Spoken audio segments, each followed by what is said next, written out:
infeliz, sim, miserável, pobre, cego e nu. A cidade de Laodiceia, como eu já disse, é uma cidade extremamente próspera, extremamente rica. A riqueza daquela cidade ela vinha praticamente de três fontes. Primeiro, o seu sistema bancário.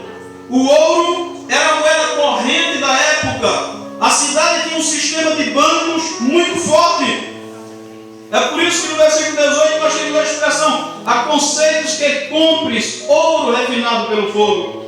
A outra fonte da riqueza de Laodiceia era a fabricação de produtos têxteis.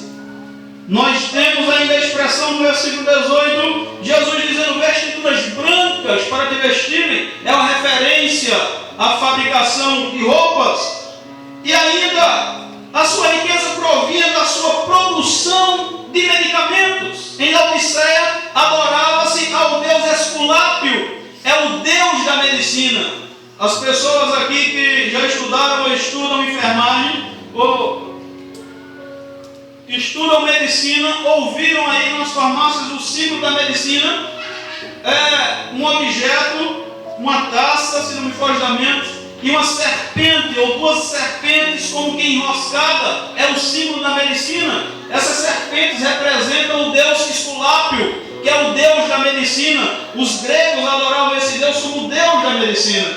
Na cidade de Laodiceia esse deus era extremamente venerado. Eles tinham uma grande potência na fabricação de medicamentos, em especial um colírio de uma grande fama da época. É por isso que nós temos também a referência a esse colírio, quando Jesus diz: colírios para que você veja, para que você unja os olhos e para que você veja. Pelo fato daquela igreja daquela cidade ser uma cidade rica, a igreja era composta por membros também muito ricos.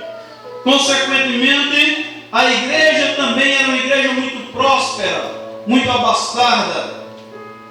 E por conta da sua prosperidade material, aquela igreja acreditava que os seus atos, que a sua conduta, que a sua forma de viver, que a sua forma de adorar estava sendo agradáveis aos olhos de Deus. Eles acreditavam que aquela prosperidade provinha da bênção de Deus. Porém, o Senhor Jesus corrige aquela visão dizendo: você diz que é rico, você diz que é abastado, você diz que não precisa de nada. Porém, eu lhe digo que você é infeliz, que você é pobre e que você não enxerga um palmo na frente do seu nariz.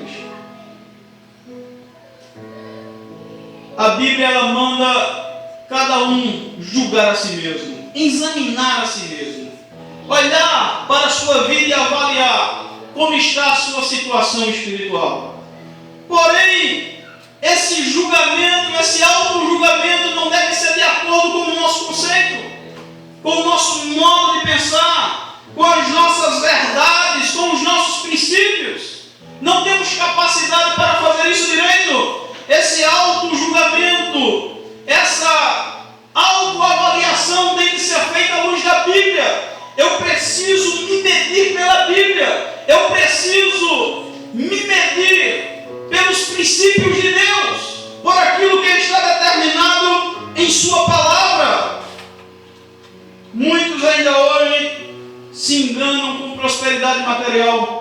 Acham que pelo fato de uma igreja ser muito rica, de uma igreja ser muito próspera, é por conta da bênção de Deus. Na verdade, a bênção de Deus, ela vem para aqueles que são obedientes, para aqueles que obedecem a sua palavra. Uma vida bem-sucedida não significa que Deus esteja aprovando nossos atos. Nós vimos isso aqui no versículo 17 e no versículo 19. Precisamos nos avaliar, nos medir por aquilo que a palavra de Deus ela diz para a nossa vida. Mas, queridos irmãos, como fazer o caminho inverso? Se eu estou morno, como eu posso tornar-me quente? Ou como eu posso tornar-me frio? no sentido agradável ao Senhor? Em primeiro lugar, nós precisamos ouvir a palavra de Deus. No versículo 18 nós temos a expressão aconselho-te. A igreja de Laodiceia passou ao estado de mornidão, porque deixou de ouvir os conselhos de Deus, deixou de seguir os conselhos do Senhor Jesus. Nós precisamos ouvir e praticar aquilo que o Senhor Jesus Ele determina para nossas vidas. Precisamos nos conduzir pela palavra. Não há como ser diferente, não há como fazermos diferente. A palavra ela é o nosso guia, a nossa bússola, é o nosso mapa. Se andarmos a não ser por ela, erraremos o caminho, cairemos no abismo e iremos para a perdição. Eu preciso amar a palavra de Deus, ler a palavra de Deus, praticar a palavra de Deus. Precisamos andar segundo, conforme o conselho do Senhor, que é a sua palavra.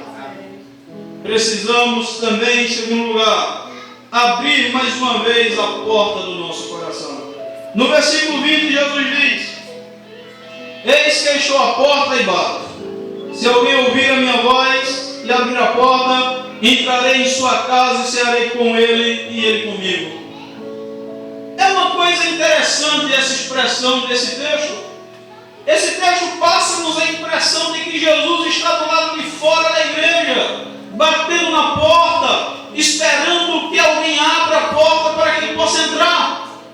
Há muitos crentes que pensam que Deus está em seu coração, que Deus está em sua vida, mas na verdade Jesus está do lado de fora, batendo na porta, pedindo que ele abra, para que Jesus possa realmente fazer morada em seu coração.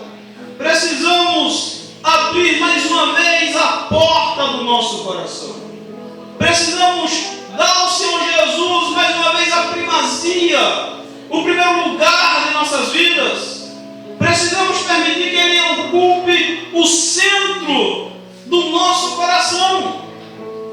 Precisamos mais uma vez abrir a porta para que Jesus possa entrar, termos uma comunhão real e permanente com Ele. Jesus usa a expressão cear, cearei com Ele, Ele comigo. A ceia naqueles tempos era a refeição mais importante da família, era a refeição em que as pessoas se demoravam mais, elas conversavam mais, desfrutavam mais da companhia uma da outra. Jesus, com essa expressão, quer dizer: eu gostaria de ter uma comunhão mais íntima, mais firme, mais duradoura com a minha igreja. Não podemos nos conformar com o estado em que nós estamos. Precisamos permitir que o Senhor Jesus Ele revolucione a nossa vida, o nosso coração, a nossa alma. E Ele só fará isso se abrirmos a porta para Ele entrar. Meus irmãos e irmãs, nada é pior do que a autoilusão espiritual.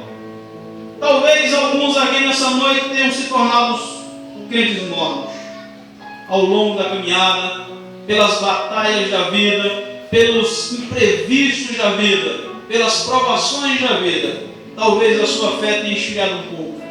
Talvez você antes fora um crente frio, um crente que emanava, que irradiava refrigério, renovação. As pessoas gostavam de conversar com você, de estar perto de você, mas com o decorrer do tempo você foi perdendo essa característica e tornou-se uma pessoa morna, um crente morno, melhor dizendo. Talvez outrora você já fora um crente quente, fervoroso, sentia prazer em tomar a dianteira das coisas, no trabalho do Senhor, no evangelismo, nas participações nos cultos, mas ao longo da caminhada também você talvez tenha esfriado um pouco. Você tenha se tornado uma pessoa morna, um crente meio termo, vindo para a igreja só por conveniência, vindo para a igreja somente por vir. Jesus, Ele bate a porta do seu coração mais uma vez. Você só precisa abrir a porta para que Ele possa entrar e a vida dele possa pulsar em você mais uma vez. Você se tornará um crente ardente novamente, um crente fervoroso novamente e um crente que anima as outras pessoas. Eis que estou à porta e bato, disse Jesus. A escolha de abrir ou não a porta é sempre nossa. Que Deus abençoe a todos.